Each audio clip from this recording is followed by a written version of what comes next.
Welcome to everybody out there, wherever you are, whether in UK, Australia. I know we've got many international people who've signed up to listen to the webinar today, so very pleased to see there's been so much interest. I'll just very briefly introduce myself and the special issue before moving on to the main panel. My name is Bernadette Babitska. I'm an honorary professor at the University of Manchester, editor-in-chief of the Child and Adolescent Mental Health Journal. I'm also a consultant psychiatrist. I practiced for over 30 years. In terms of child and adolescent mental health. And over that time, I can say that at this particular point in time, I do feel that the issue of the ecological crisis is probably the most important existential crisis, which is going to profoundly affect the mental health of children and young people throughout the world and the next generation. For that reason, I chose to produce a special issue, which is being published in print next month. A lot of it's already online. And although the evidence is beginning, and we have two very distinguished people on the panel today who have contributed that evidence, we still do need a lot more, perhaps, to convince many organisations, politicians around the world, how important this particular issue is. Please do have a look online, look at the content that's already up there. If you're not a member of ACAMH, please do subscribe and look at all the work that we're actually doing. In terms of the special issue, we also wish to follow this up with further events around the ecological crisis. Some of you may have already attended two of the events that we've had. If you attended early, you would have heard Lisa Van Susteren talking back in November at the time of COP26 about the urgency of this issue. And she talks very emotively and very passionately about how important this is for everybody, including child and adolescent mental health professionals, to understand the impacts of the climate crisis. However, that message can also be quite troubling and very worrying and feel very hopeless at times, and particularly to young people. So this particular webinar, we are really keen to focus on the message of hope, what hope can be found within what appears to be a disaster for the world, and how important it is to maintain that hope for our young people, and also to help maintain mental health so we can all rally around and contribute to making sure that change happens soon. On that note, I'd like to introduce the first speaker, who I also invited as the co-editor of our special issue. And I'd like to welcome Professor Anne Sanson, who is a developmental psychologist from the University of Melbourne, with many years of experience of research and many publications. Her particular interest has been research into emotional development throughout childhood, and more recently she's focused on the ecological crisis and the impacts on mental health. So welcome, Anne, very pleased that you're here with us today. Thank you very much, Bernadette. It's great to be here and lovely to have this audience with us, as well as my panel members, so I'm really looking forward to hearing from as well. I'd like to start by acknowledging the traditional custodians of the land that I'm speaking from. So I'm on the land of the Wurundjeri Woiwurrung people of the Kulin Nation, and I pay my respects to elders past and present, and acknowledge that they've never ceded sovereignty over this land. Indigenous people have cared for this land that we now call Australia for tens of thousands of years, but now, after only 200 odd years of colonisation and squanderous overexploitation, the land is now in a parlous state and facing climate catastrophe, as many parts of the world are. But it's also important to remember that Aboriginal and Torres Strait Islander people have shown incredible resilience at coping with all that colonisation has brought them, and have much wisdom which they're offering to help address the crisis that we're in, at the same time as, of course, being at risk for disproportionately being affected by the climate crisis. So Bernadette said a little bit about my background as a developmental psychologist and studying social and emotional development. And I did that for many years, but about 10 years ago, I really came to the realization that if I wasn't handing over a livable planet to the next generation, the work that I've been doing for my main academic career really isn't of very much use. So I've turned my attention to the climate crisis, and particularly how it's impacting on children and how we can best be supporting children and youth. So I spend my time partly as an activist and partly as a researcher, and that's what I'll just touch on very briefly now. So I think probably everybody who's attending this webinar is pretty familiar with the basics about this. I think we probably all know that children are more vulnerable to the impacts of climate change than adults. So the World Health Organization estimates that 80% plus of the deaths, injuries and diseases that will come about through climate change will land on children, as well as, of course, the malnutrition, the dirty water, the forced migration, the disrupted education, and all the other things that the crisis brings. I think we also probably are all aware that children in the global south are in many ways doubly vulnerable to the climate crisis, because the countries in the global south tend to be those that are at more risk from climate change, and also they have fewer resources for preparing for, adapting to and responding to climate disasters. And of course, this is where 85% of the world's children live. I think it's something we shouldn't forget. And we also know, I expect most of you are familiar with the surveys that have been coming out in the last couple of years that show that the vast majority of young people now are deeply fearful about how the climate crisis will impact on their future lives. So that's sort of the context in which I sort of approach this. So when I started on this, I worked with colleagues trying to disseminate this sort of information, trying to encourage our colleagues and our communities and our professional organisations, and of course our policymakers, to take children's needs seriously, which ultimately means, of course, taking urgent action on the climate crisis. But we've also been thinking about why we've been so slow to act on this crisis and how we can overcome the obstacles that prevent us from taking the action that we need to.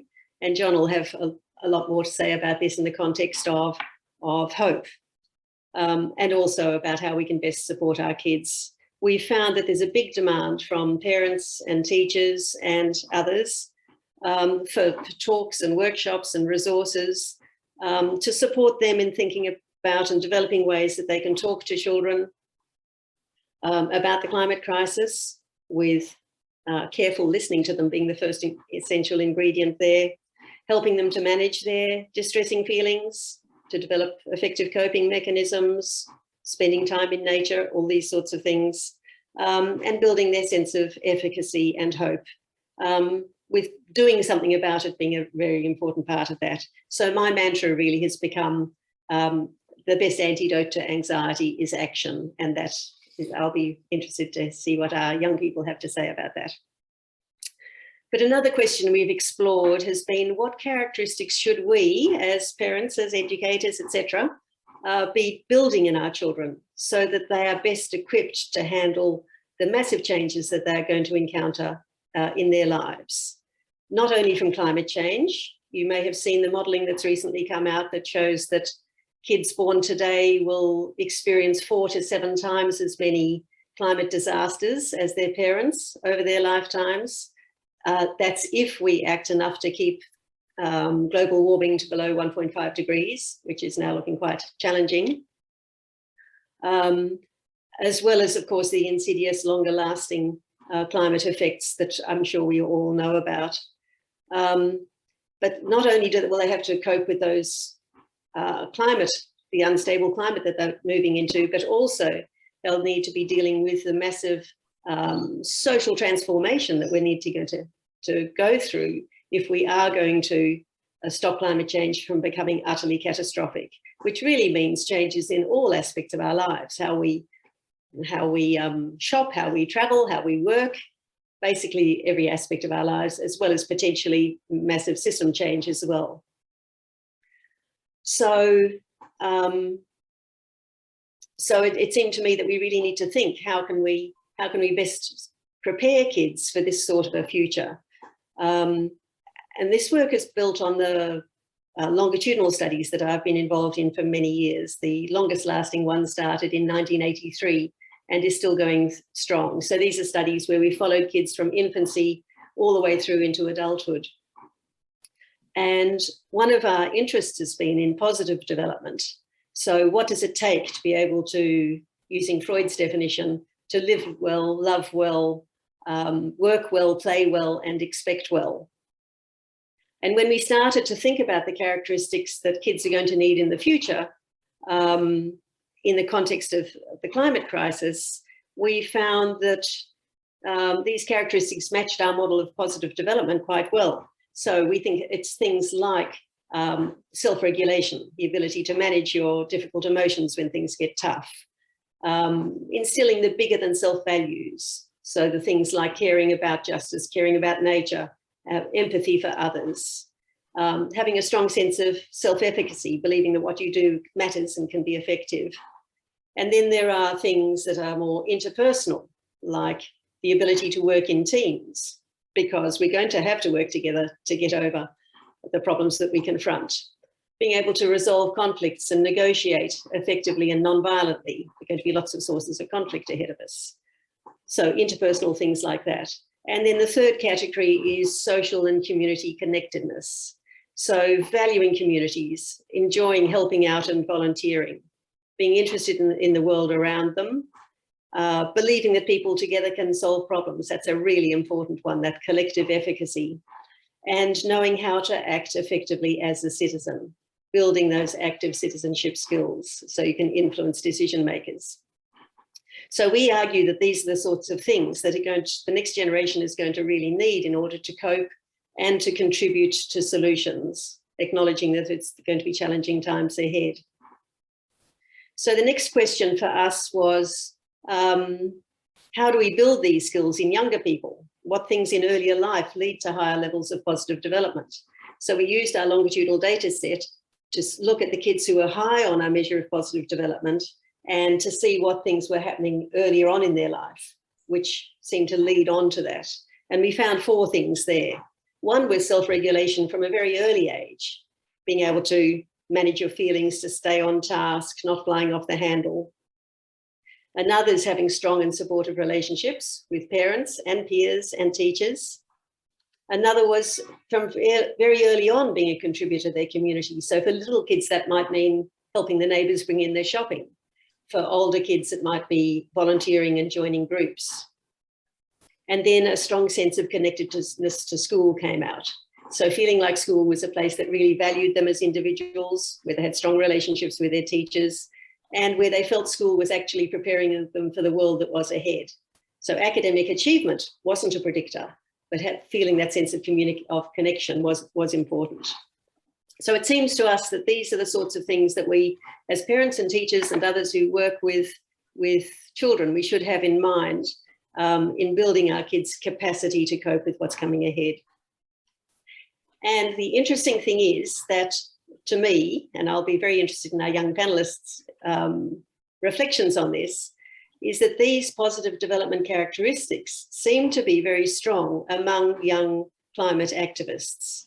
And it seems their involvement in things like the school strikes has actually built up those competencies: persistence and determination, teamwork, solving problems non-violently, strong values, a strong sense of agency, and very important beliefs in collective efficacy, being able to achieve things together, and knowing how to act as a citizen, to talk to, negotiate with the police, to talk to the media, to visit politicians and so on.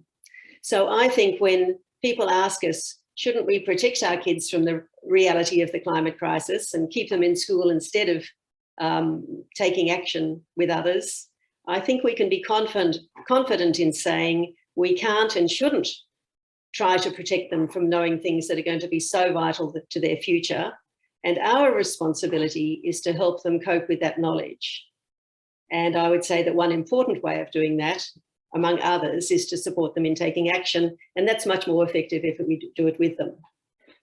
But we shouldn't be Pollyanna-ish about young people's climate activism.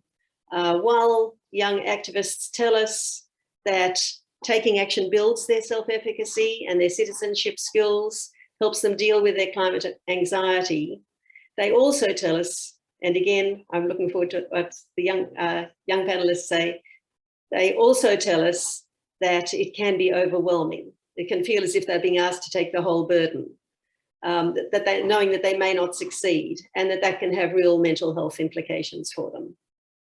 So I think this leads us perfectly on to what John has to share with us now about how do we build and maintain hope and courage while we face this crisis, and how might we help kids in achieving that. So that's all from me. And what I'd like to do now is to introduce John. It's my pleasure and privilege to introduce Professor John Wiseman.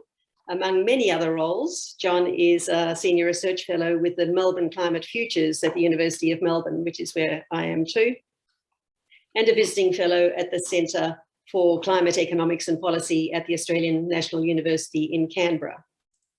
He's had senior roles within the Victorian Government as well, in the Department of Premier and Cabinet, and he's researched and written very widely in the fields of social justice, citizen engagement, social well-being, sustainability, as well as climate change.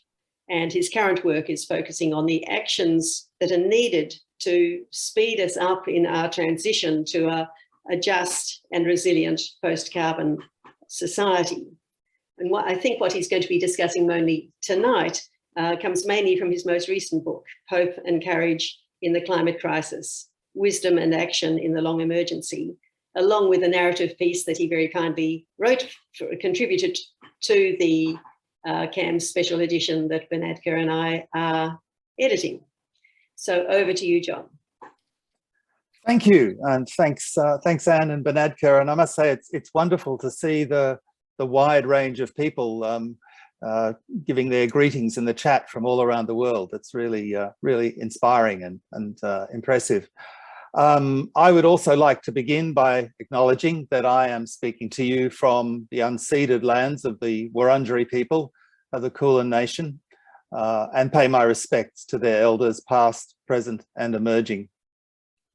In preparing this talk, I recalled that I first met Anne Sanson probably about 15 years ago while working at a mental health promotion research centre at the University of Melbourne. And while my main research focus at that time was on the mental health impacts of inequality and racism and violence, I also vividly remember my initial discussions with climate science colleagues. And those conversations rapidly, I'm sure many of you remember these kinds of conversations, rapidly deepened my understanding that the greatest threat to mental and physical health in the 21st century was in fact likely to be catastrophic climate change. So 15 years on, in 2022, our most urgent task clearly remains accelerating the transition to a just and resilient, safe climate future. The scientific evidence about global warming trends already locked in is also crystal clear. A great deal of hard work and a lot of luck may enable us to avoid some of the most dangerous climate change and ecological tipping points. But human beings and all other species are now, as Anne and Banadka and others have noted, now on a journey into an increasingly hostile world of more frequent and severe heat waves, fires and storms. And that awareness that this is going to be a long emergency is a source of deep distress for many people, including many young people passionately committed to decisive climate action. So the second vital challenge is to address the question, what ideas and learning can help us face a harsh climate future with defiant hope and radical courage? And that's the question which led me to start work on the book that Anne mentioned, Hope and Courage in the Climate Crisis. In thinking about that title and those words, I want to emphasize that the hope I'm looking for is realistic, defiant, courageous hope, not wishful thinking or what some people have called predatory delay, disguised as naive optimism. Defiant and courageous hope means finding the strength to continue opening pathways to restoring a safe climate future while fully understanding the increasing difficulty of this task. To be truly radical, as Raymond Williams usefully reminds us, is to make hope possible rather than despair convincing. My psychologist colleagues, including, of course, many people on this call, have identified a wide range of strategies to help us manage climate grief and overcome despair. Balancing our commitment to action with awareness of the limited capacity of any single individual to solve such a vast problem, staying well informed while avoiding being overwhelmed by social media and the 24/7 news cycle, sharing our grief and anxiety with trusted friends and colleagues, and spending time in calm and restorative environments. These are all clearly valuable strategies for helping us deal with the immediate day-to-day consequences of climate grief. But as the full extent and duration of the climate crisis becomes ever more clear, I believe it's also crucial to explore ideas and learning about meaning and direction, which can help us navigate a strange and unfamiliar, harsh climate world. So Hope and Courage in the Climate Crisis explores ideas about hope and courage in tough times from a wide range of sources, from climate scientists and activists, philosophers and historians, Indigenous, faith-based and spiritual traditions, artists and poets, and I guess reflects the conversations that I've had, I'm sure many of you have had, with friends and family around the dinner table and other places about the sources that they draw on. So here, I'd like to just briefly mention 6 sources of defiant hope and radical courage that I find particularly helpful. 1, the unflinching honesty of climate scientists in speaking truth to power. As the great American novelist James Baldwin noted, not everything that is faced can be changed, but nothing can be changed until it's faced. 2, the determination and tenacity of many millions of climate emergency activists all around the world.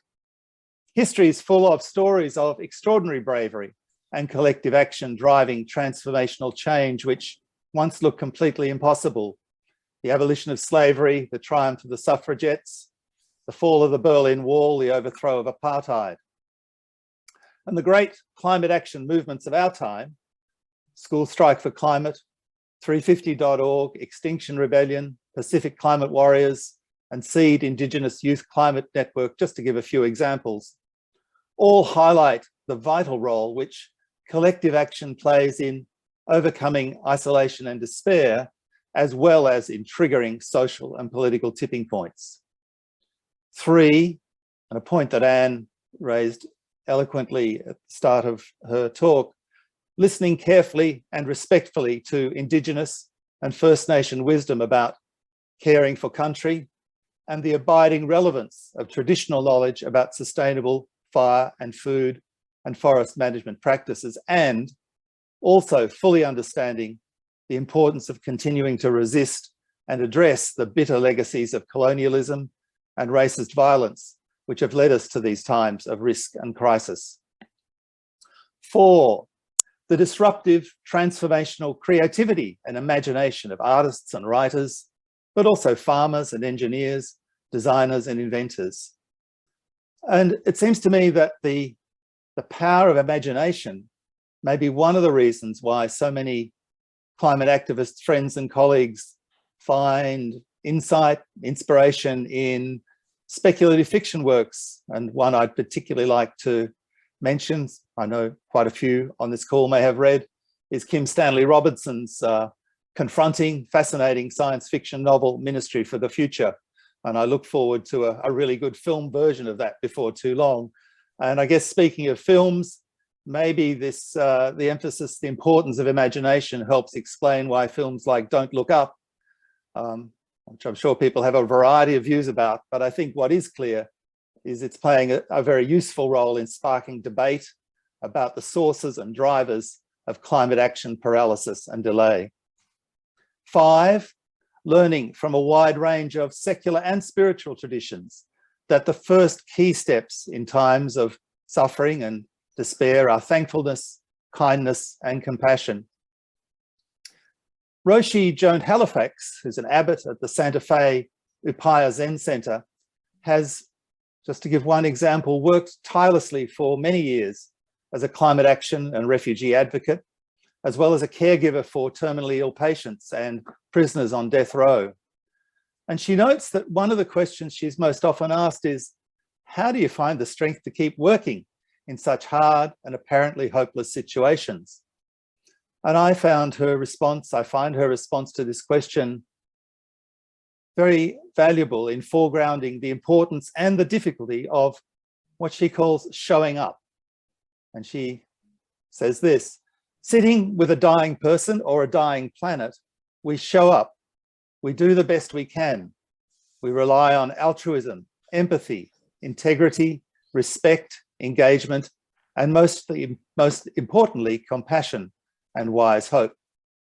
She notes too that she's learned to move beyond the story that working for peace or justice or an equitable and compassionate, safe climate future will inevitably turn out well or is indeed hopeless. I had to just show up, she says, and do what I feel was morally aligned with my values, my principles, my commitments, regardless of what might happen.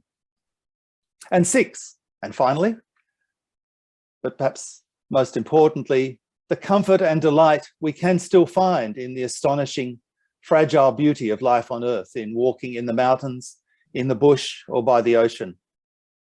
Deepening our awareness of ecological fragility and complexity can, as Indian feminist scholar and environmental activist Vandana Shiva argues, open our eyes to pathways and landscapes of courage, hope, and even joy.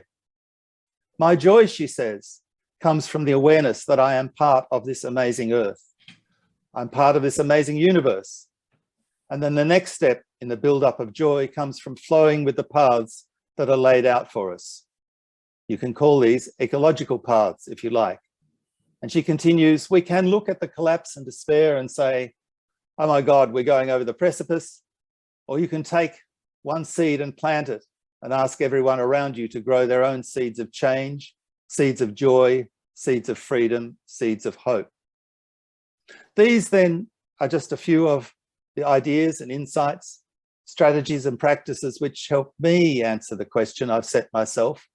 What sources of wisdom can strengthen our capacity to take courageous and effective action and to live meaningful lives in a world of rapidly accelerating climatic and ecological risks? Scientific rigor, evidence and ingenuity, working together, shoulder to shoulder, to ignite and accelerate emergency speed climate action. Justice and care, respect and reciprocity, thankfulness, kindness and compassion, beauty, creativity and imagination.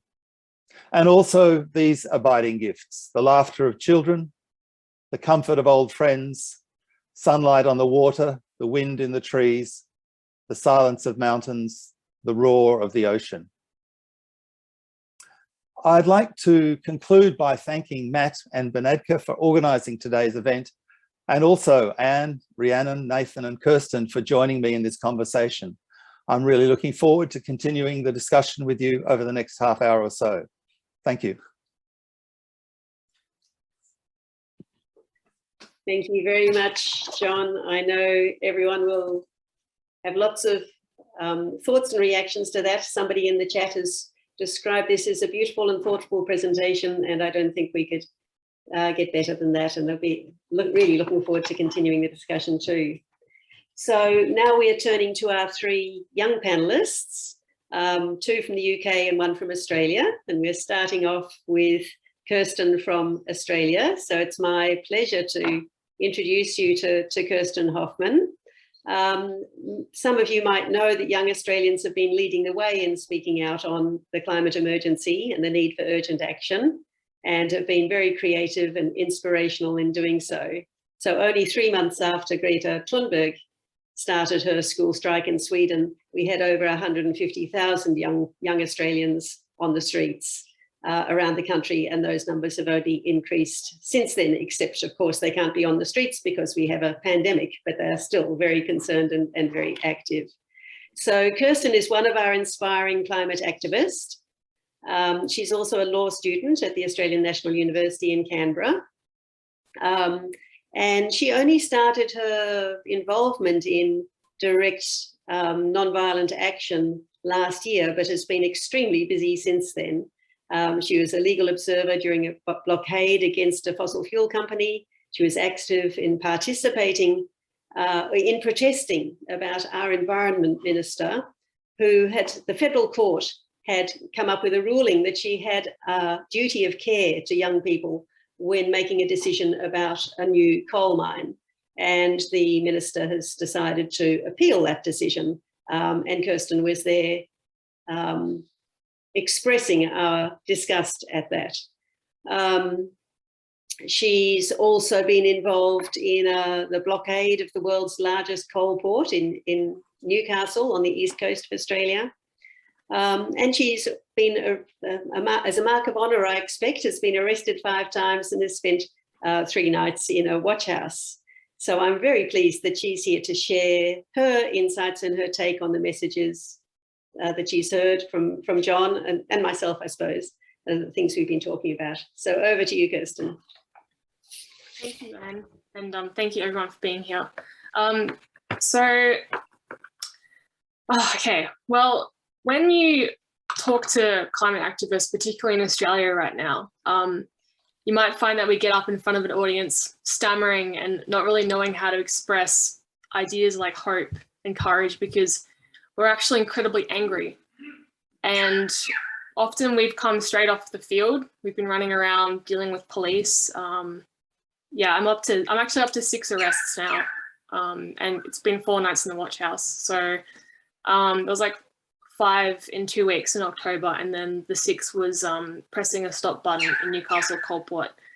And then I spent 31 hours in Newcastle Watch House, which is a downright terrible place with violent guards. So I guess when I think about hope and courage, it's from when you're actually on the field and you're trying to figure out how to get out of bed and go and put your backpack on and like a dark jacket so you can get into a coal port, and you kind of want to throw up, and you might even have to wake up at like 2 a.m. in the morning and it's very cold, and you have to go and get ready and go and do that, and then cut through a fence, and then you have to hope. But I mean, some stuff's pretty easy. Like once you got into the fence, they have to turn the coal port off, so I kind of hope to find a button to switch it off, but that's kind of about it. And then when you're sitting in a cell for like 31 hours, often by yourself, you have to kind of tap into, I think, your imagination. So this is where John's book is really interesting to me, because like while I am an atheist, if you ask for a Bible in the ACT Watch House, they should give you one. They have a stack. They might lie and say that they don't have any, but they do. And you can sit in there and you can read the Bible. And when you're quite bored, as I was, I'd never read it before. It was actually quite entertaining and exciting and full of these courageous stories set in deserts. And even when like my cell walls were all like sandy colored, so I kind of felt like, you know, okay, I'm not like in the Bible, but it's like maybe I'm a Jedi, like, and you can like put your blankets on and you can just meditate in there. And you can also think about things like, so Australia's history, 60,000 years, Aboriginal nations lived on this dry continent caring for it. And then 230 years ago, the British Empire invaded, and they actually used this place to dump a lot of their criminals. So I'm from convicts, and sometimes when I'm like sitting in my cell, I think, well, a bunch of my my genes come from people who had to do things like this because they stole bread or like a bedspread or something. So you can kind of like use your imagination to imagine that they're kind of with you, keeping you some company.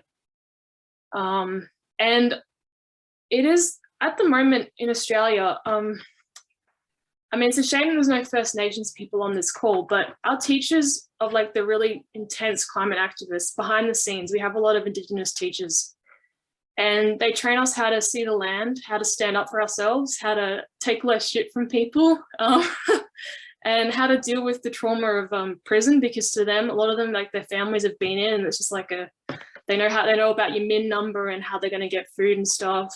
They're very matter of fact about it. So our teachers, like behind every Australian climate activist you see on the news, there's usually a camp of Indigenous teachers responsible for their learning, and they just don't want to go back to jail themselves because they've already been. So, but yeah, so like my teacher Dion is one of the reasons why I'm still going, and I seem to not run out of energy. So, and just like one final note on another way that we've managed to stay sane is that Australian climate activists are really good at forming teams. So we're a bit like ants. We live and eat together. We send secret messages. We have little groups in different states who might go years without seeing each other, but you know that they're with you. And you might catch one activist like, Eric Herbert, and you think he's a little celebrity, but he's actually trained like 20 other people to do his job and better. And he knows he's just like one little kid. And yeah, we have Indigenous teachers. And I'm just going to share two words with you guys that are Wiradjuri words.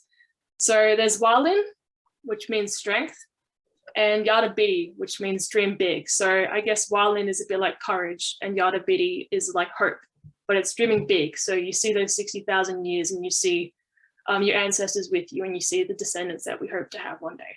So, thank you. Thank you so much, Kirsten. It's a real delight to have you here with us today. And I mean, you are an embodiment of hope and courage, and I think you exemplify all those really important traits that both Anne and John were talking about, that it's so important for young people like yourself to be able to contribute positively and constructively to this climate change in the future. So thank you very much on behalf of all of us.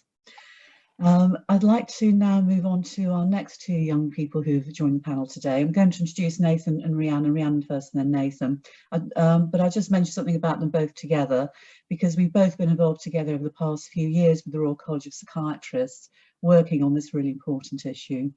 I appointed Nathan and Rhiannon a couple of years ago as the young advisors to the Royal College of Psychiatrists, based on their own personal experience of mental health services. So they can talk firsthand about the importance of resilience and hope in terms of maintaining your mental health. But also, this is an issue that's very passionate to both of them. They're both very eloquent speakers, and we've worked together on the college climate emergency statement. So the Royal College of Psychiatrists has declared a global climate mental health emergency on the back of the climate and ecological crisis. They've also presented and also co-chaired conferences that we produced at the Royal College of Psychiatrists. And I'm hoping very much we can continue to work together. Also, just if people are interested, the Royal College also produced other resources like a fact sheet on eco-distress, which people might want to refer to as well. So first of all, I'd like to introduce you, Rhiannon. So Rhiannon Hawkins is not only an advisor to the Royal College of Psychiatrists, she's also a student at the University of Oxford studying geography. Rhiannon, you've also contributed a debate piece. We had a debate series in the special issue based on what professionals can do to support children and young people during the climate crisis. So I'd like to welcome you to the panel today and be very keen to hear what you have to say. Hi everyone, and thank you all for having me today. It's great to be back on doing another panel, because I did the first panel speech with Lisa Van Susteren back in November around COP. Today, what I'm going to be talking about is how professionals can be used to inspire and instill hope within young people, because professionals are the pinnacle of providing inspiration, providing hope, and providing energy to young people to continue their climate activism within the future. Professionals need to remember that they are the embodiment of providing their experiences of past life and into young people. So young people need their energy and their wisdom and their experiences and their knowledges, and also their mistakes as well. They need to learn from adults what we can do in the future. So first of all, professionals need to acknowledge that climate change is not going away anytime soon. It's getting worse and worse year on year, and young people are struggling significantly with eco-distress, with anxiety, with not knowing about what they're going to do with their futures. Many of my friends struggle with understanding what they're going to do beyond university, what they're going to do for their careers, what they're going to do when they set up families. They don't want to have children, they don't want to settle down, they're not sure what career to go into because they don't want it to end.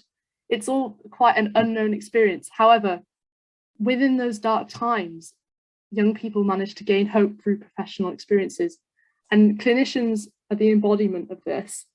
When a young person often is seen to be struggling within the future, within society, it needs to have support off a clinician. Clinicians are the first point of contact which young people can latch onto for support. However, clinicians need to acknowledge that young people have differentiated experiences of climate action and climate justice depending on how active they are, like Kirsten, for example, going out protesting and getting arrested, to young people who are avid readers and acknowledge the science in great amounts of detail. So climate activism isn't not only a physical action of going out to protest on the streets, but also an educational and experience too, through writing, through talking, and through relaying the voices of young people across the globe. We have to acknowledge that young people don't all have one same experiences of climate injustice.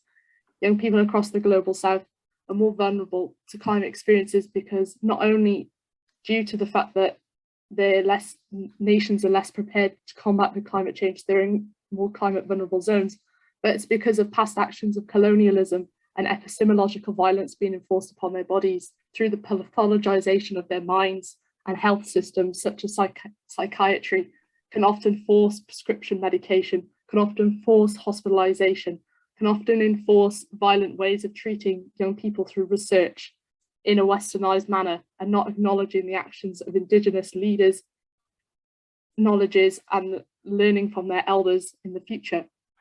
So we need to realize that within psychiatry, we need to focus upon how we can overcome these barriers and challenges. So using, as John would mention, cultural and spiritual advice from the Bible, from the Quran, from the Torah, we can gain inspiration from these past religious texts and how religious guiders and spiritual leaders perceived climate change in the past and perceived their landscapes and natural preservation, but also listen to First Nation Indigenous leaders too, on how their nation, how they preserve the land which they inhabit, but also use and acknowledge and officiate verbal knowledges, often within the academic and science community. Yes, scientists are very courageous in what they write, choosing to speak out for what they believe in, but it's only through officiated methods of understanding. And these are often approved through academic journals, which have firewalls, which often limit access to many young people and academics across the global south. So having open access and acknowledging different forms of knowledge, such as spoken knowledge, we're able to combat climate change in an effective manner, because policymakers will be forced to understand the fact that knowledge is not just a written academic journal or a written book, but can be produced in a variety of different forms. By clinicians also taking action alongside young people can often inspire the future generations to come and give them hope, the fact that they know that adults haven't given up on them. Many young people often feel that, especially after going to international conferences such as COP, I went to COP myself, and going there and listening to what world leaders had to say was often very traumatic, because you feel as if they're like postponing and not acknowledging your own lived experience, but also giving up because they don't have the energy and the hope the young people contain and hold. So having clinicians and having professionals and having teachers educating and being able to stand up for us, and also teaching us on how to stand up for ourselves through educational experiences in the beginning when we're growing up, is incredibly important to allow climate justice to be able to pursue further in the future. Also, when we're writing research, we need to ensure that both Global South and Global North academics are included. I know ACAMH also do a very good job of this in including different academics, but this needs to be expanded further fundamentally to ensure that not only research, but global policy within COPs encourages and also acknowledges experiences of Indigenous communities, Global South leaders, and young people across the globe. So therefore, to overcome and allow professionals to be able to take action, we need to acknowledge past violences. We need to acknowledge different types of knowledge which has been experienced, but also we need to learn how to take action to be able to tackle eco-distress, but also tackle the climate crisis in the future. Thank you. Thank you very much, Rhiannon. Very broad range of subjects, and thank you for highlighting the importance of knowledge and science. I know that's something you feel really passionately about, as well as the very wide-ranging and different experiences of young people throughout the globe, and how activism can take many forms as well. And lastly, thanks for also emphasising the importance of the role of professionals as well, in terms of hearing young people, working alongside young people, the importance of co-production. And also taking action themselves for you to draw inspiration from as well. So thank you very much, Rhiannon. So last and not least, so Nathan, I'm going to introduce you last, Nathan Randalls, who has also been working very closely with myself, Rhiannon, the Royal College of Psychiatrists. You've got the unenviable job of finishing up. And I know you've spoken, at length around this really important topic in the past, Nathan. And also you've got considerable experience in terms of working with government and policy as well, because I know you've been involved with work at our government Department of the Environment, so you've got first-hand experience of what it's like trying to highlight issues around the environment and the climate crisis to policymakers. So I'd be really keen to hear about your thoughts around hope and courage within this crisis. Thank you, Nathan. Sorry, I should also say, just want to congratulate you that you've just recently started as a medical student at the University of Kiel. Thank you, Connecticut. And I've got quite the unenviable job of trying to follow up on 4 amazing speakers. I suppose I was quite late to the game when it came down to climate activism, so I think I'd be best to start from the beginning on how I actually wound up here. So when I was in school, about age 16, I was admitted to child adolescent mental health services. And at that point, my mindset was very much far from that of an activist. I wasn't quite in the position to be able to advocate for anything, to ask for anything. I had no voice. And it was only after being admitted to services and beginning some forms of therapy, taking some medications, and eventually joining some participation groups that I began to build up that sense of confidence, that sense of self, and that sense of an identity. And following on from about 3 years of development in that sort of setting, I now had a job, I had opinions, I had a way of voicing those opinions. And it was then that I was looking for avenues to do that. And so I became involved with a series of other groups that were more inclined to working with governments, to working with the decision makers to try and actually create policy, not just in relation to climate activism, that would come a little bit later on down the line, but more in line with digital and how we can respond to more of the digital issues. But eventually, thanks to some of the work that occurred in that group and in that setting, it opened up the avenue to more climate related activism. I remember the first day that I was invited down to the Department for the Environment, Food and Rural Affairs to actually discuss policy, to discuss how young people can be involved. And this specific day was an Extinction Rebellion protest day, where protesters had glued themselves to underground transport links. They were blocking roads, and you could see the power that they all held when they were working together. But of course, to the decision makers, this wasn't necessarily giving them the message that ideally they should have been taking on. And so in that machine, almost as you could describe it, it's seeing how, one, there's the massive consideration of the optics of what they're doing rather than the actual work that's being done, rather than the actual efforts that are going to be taken going forward to either engage with activists, to engage with young people, to actually make a difference from their perspective, let alone the actual work it takes to respond to a climate crisis. So there's very little consideration for the actual social impact of what they were doing. It was more a case of how do they appear to make a social impact.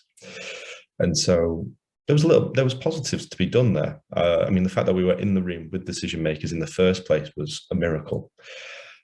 And then, I mean, this was during 2019, and of course 2019 came to an end and we have COVID. Now, this derailed huge amounts of the work that had been done. There was a few online efforts during 2020, and then once that financial year ended, the funding was pulled, the project was killed, and there was no link to the decision makers anymore. And this was a very unfortunate turn of events. I am a firm believer that to have a foot in the door is to still have a chance to get in the room. And for so many activists, that is something that hasn't happened. And for so many decision makers, it's cut them off to valuable sources of information. Now, looking back further to how this has affected me as someone who's grown from a mental health service user perspective, I had just lost the ability to use my voice as far as COVID was concerned. And so that led to me developing huge amounts of anxiety during the pandemic. I found it, I mean, to this day, I would still say that it has and still does impact my approach going forward. I feel like I lost my edge to an extent. I mean, John, as you said, it came down to like the best cure for anxiety is to be doing it and to be actually going out and moving. And I wasn't able to do that. And it was having a profound impact on my mental health. It was having a huge amount on my ability to do the work that I was required to do. And it's only now, since being able to get back into the world, start moving again. I mean, now I'm studying, which has been a fantastic experience for me. But it still feels like it's now in the shadow of COVID. And like my role as an activist has been very much reduced. And this is still with the thanks to so much support from many practitioners, many scientists, many other activists as well. That peer support has been incredibly important. But that sense of optimism is still there. It's been damaged quite a lot by a lot of the social issues that we now have had to face over the past few years. But that sense of optimism that there can still be something that can be done. The decision makers who are in place right now are not going to be decision makers forever. And I feel very optimistic by the work of other activists, other young people, and the general sense of direction and drive that these young people have for the world and the world that they want to build. And whilst I'm incredibly grateful for the support that ACAMH, the Royal College of Psychiatrists, the NHS, that every single organisation that I've had the luck of coming into contact with that has supported me and seeing the work that they've done to support others, it's been fantastic to see personally my own growth, thanks to the support of others, but also to see the growth of so many other activists, so many other young people within the settings of just a general mental health one and that of an activist. And so, I mean, looking forward to the future, whilst there has been more challenges coming through in more recent years, seeing the work of other young people has really solidified the fact that I think we're heading in, there's going to be challenges, but I think we're heading in a direction which is going to be a little bit better going forward. So I think that about sums up what I'd like to say today. Thank you, everyone. Thank you very much, Nathan. Thank you for your very personal perspective. And I just think, drawing on what Anne and John said previously, I think you're also the embodiment of persistence in terms of building hope and courage, because I know you've persisted over years to get yourself to medical school, and that's something that you have done and you have achieved.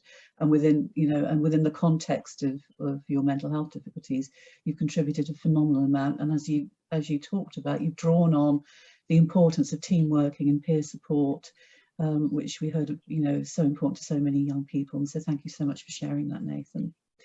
So thank you to all our panelists. I'll have a quick look, see if we've got any questions in chat. But John, I just wondered whether you'd like to reflect on what our young people have just contributed to the discussion around hope. Well, only to say thank you. I thought they were three remarkable, powerful, really valuable contributions.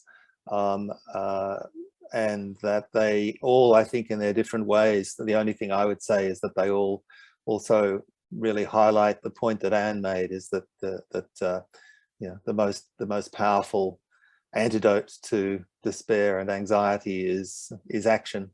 And it was brilliant to hear all three of our speakers talk about how a whole variety of action, you know, a whole variety of settings can be taken. So I don't want to say any more than that, but I really would, given we've only got a little bit of time, I'd be keen if Kirsten or Rhiannon or Nathan have any further reflections on issues that they've heard others raise as well. I noted there's one question in the chat, which is a central question, whether Kirsten, Nathan or Rhiannon wants to comment on that. And that is eco-anxiety or eco-distress being taken seriously by professionals? I don't know if anybody wants to make any comments on that. Can't put people on the spot. I mean, certainly the Royal College of Psychiatrists, we've tried to highlight and accentuate that through our position statement. And can I just make a little comment about that? I don't want to take the time from our young people, but I was interested in what Rhiannon was saying about the importance of clinicians and the support, and then the other broader roles for professionals as well in addressing the climate crisis. But one thing that often strikes me is it's easy for people to think of the one-on-one model of therapeutic interventions, of the clinician with one patient. And of course, if we think about the scale of the crisis and the lack of mental health professionals in much of the global south and so on, that one-on-one model just seems to me not to be feasible. And so, you know, I think all three of you have talked about the importance of working with others and doing things together. It seems to me that mental health professionals, one way of getting involved is in setting up group intervention, or, you know, supporting young people and working together in all sorts of contexts, but in the global south and the global north, to be taking action together, and then by being together, that is a mental health intervention in itself. Anyway, that was just one thought, but I'd like to hear what the other young people have to say too. So anybody want to comment any further on that? Otherwise, there's another question in the chat. I don't want to. Kirsten? I can make a slight comment. So in our makeup of climate activist groups, we often have at least one mental health professional, just because they often tend to know what's going on with climate change. There's a lot of them. Like within those groups, you don't necessarily have to go onto the field. It's not for everyone. And then also think we're at different stages of like stepping out onto the streets, but their job is so important because you have all these activists who come back and we have to debrief on what we've experienced, and it's been very bad. And your mental health professionals can recognize PTSD or know when someone's about to lose their temper, and they are so important. So you don't have to go onto the field, but if you found a group of activists and very respectfully, I don't know what the secret ingredient is to befriending activists, but I think that there's a really important role for everyone here, like working with those groups.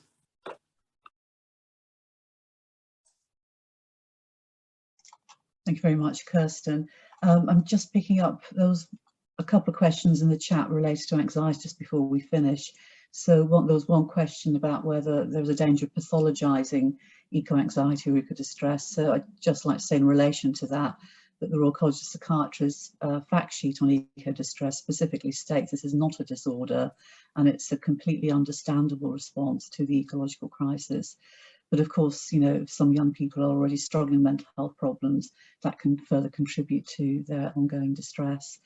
And I guess the other question I picked up is how much we know about eco-anxiety or, you know, mental health problems in relation to the climate crisis. Well, of course, the evidence base is very gradually emerging, and, you know, Anne and John, you both contributed to that. And of course, our special issue has been, you know, our attempt to try and bring some more research to the fore. So do please have a look to see some of the new papers that we've got, particularly in relation to different coping styles that young people have and how professionals can help and support young people through that. Would you like to just finish off on that note then, Anne, because we've got 1 minute to go? Sorry, there's just something that a real call to anybody who is involved in research. I'm writing a piece now about young children, 0 to 12-year-olds, and climate anxieties and such like. And while there's an emerging literature on adolescents and young adults, there's still shockingly little about young kids. We know very little about, from a systematic point of view, about young kids and how they're faring and how we can best support them. So that's a plea to anybody who's out there who's interested in young kids to really take the opportunity to start some good research in this area. Thank you very much now. And I'm aware it's 10 o'clock now, so I'd just very much like to thank all our panellists, John, Anne, Kirsten, Nathan, Rhiannon. I hope you found that an interesting and inspiring webinar.